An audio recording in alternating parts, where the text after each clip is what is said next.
Cinema అంటే కేవలం వినోదం మాత్రమే కాదు, లక్షలాది మంది చూసే ఒక వేదిక. ముఖ్యంగా నటీనటులు, దర్శకులు, నిర్మాతలు మాట్లాడే ప్రతి మాటకి ఒక రీచ్ ఉంటుంది.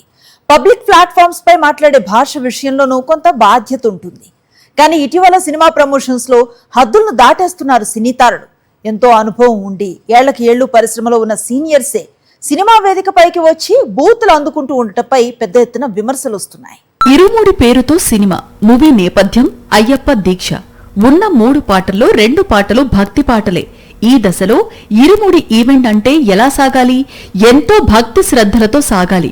కానీ అందుకు భిన్నంగా బూతులతో వేడుక సాగిన విధానం ప్రస్తుతం పెద్ద ఎత్తున విమర్శలకు దారితీస్తోంది. ఇరుముడి సినిమాలో ఫ్యామిలీ ఎమోషన్, తండ్రి కూతురు బంధం, అయ్యప్ప దీక్ష లాంటి అంశాలను ప్రమోట్ చేస్తూ చిత్ర యూనిట్ ప్రేక్షకుల్లో ఒక ప్రత్యేకమైన ఇమేజ్ ను క్రియేట్ చేయడానికి ప్రయత్నించింది.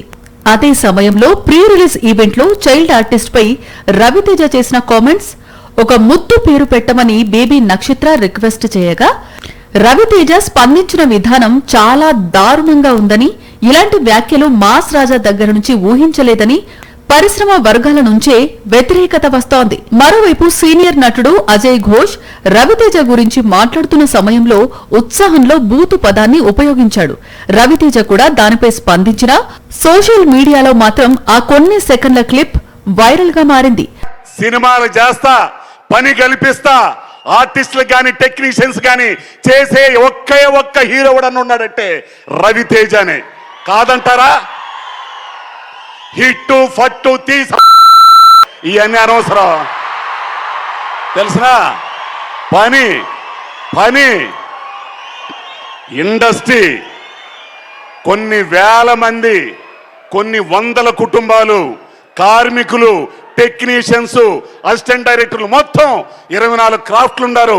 వాళ్ళకి పని కల్పించాలి. సినిమా ఈవెంట్లకు వచ్చే ప్రేక్షకుల్లో అభిమానులు మాత్రమే ఉండరు, కుటుంబాలతో వచ్చే వాళ్లు ఉంటారు, యువత ఉంటుంది. చిన్న వయసు పిల్లలు కూడా ఆ కార్యక్రమాలను టీవీ, యూట్యూబ్, సోషల్ మీడియా ద్వారా చూస్తుంటారు. అలాంటి సమయంలో ప్రముఖులు ఉపయోగించే భాష సహజంగానే చర్చనీయాంశంగా మారుతుంది. ఒక నటుడు సరదాగా అన్న మాటను అభిమానులు కూడా అదే సరదా కోణంలో తీసుకోవచ్చు. కానీ సెలబ్రిటీ మాట్లాడే ప్రతి మాటకు సమాజంలో చాలా విలువ ఉంటుంది. కానీ సినీ ప్రముఖులు ఆ విషయాన్ని గ్రహించలేదు. అందుకే విమర్శల పాలవుతున్నారు.